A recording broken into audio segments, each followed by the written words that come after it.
Yo guys, today let's look at the most important attacking technique you should be using in FIFA 23 to break down any defense on the game. So without wasting much time, let's jump into the video.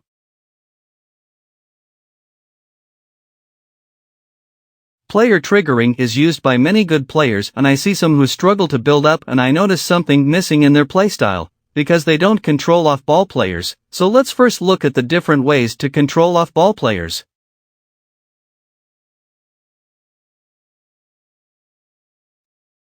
First is the pass and move technique. Simple idea of passing and move, but the technique is so overpowered and effective. So let's see how you can perform it, then we shall look at its advantages. Performing pass and move, you have to hold L1 on PlayStation or LB on Xbox, then you press the pass button X on PlayStation or A on Xbox, then your player after passing will start running forward. It looks simple, but it has many advantages, and let's begin on passing options. Pass and move sends that player in front, which later that player will be available for a pass when you need to pass. For example here, I use the pass and move technique with Verratti and he starts moving forward. But just watch his run up to the end of this build up, he keeps on running. As I reach here, just imagine if I didn't trigger him to move forward, this pass wouldn't have been available. So as for now is available, I pass to him, but unluckily I didn't convert it into goals.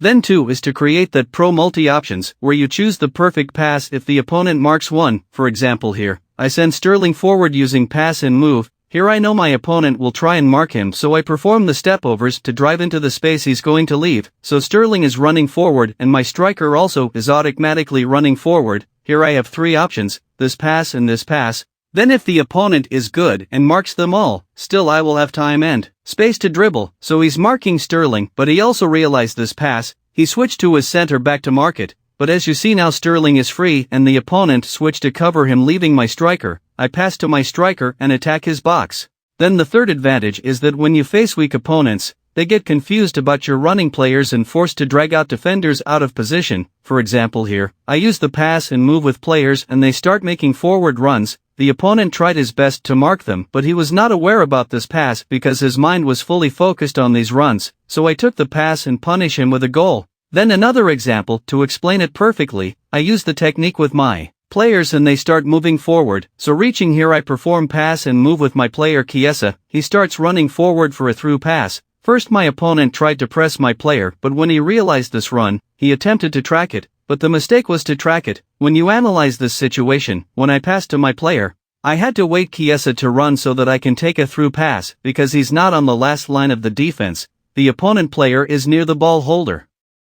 Here he could have contained this player, in this case I would have trooned away from his pressure, but he did a mistake which he couldn't have done if I didn't send my player forward. So the purpose of the pass and move is not only based on you using it, but also the opponent. This technique forces the opponent to make a decision, he have to choose the right one or else you will punish him.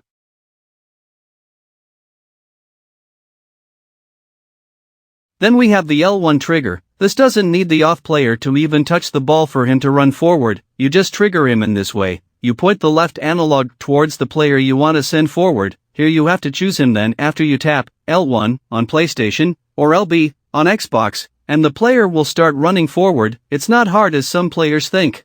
This technique we can use it especially in counter-attack scenarios. When you have a counter-attack, sending your off-ball players will create the through pass opportunities for you to score a lot of goals. For example here I trigger my striker to run in behind, this creates this driven lob through pass available, and I use it to score a nice goal.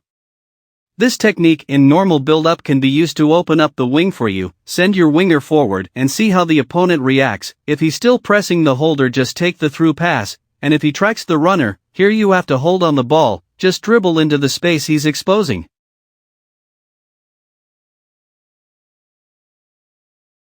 Then we have the player call. A lot of players undermine this technique, but it's useful in its own ways, which I will break down for you. But before, let's see how you can call your player. Simple technique. It's similar to the last one, but this one is R1 trigger. Just point the left analog in the direction where the player you want to call is, then tap R1 on PlayStation or RB on Xbox. The player will start running towards you, even raising up his hand for a pass.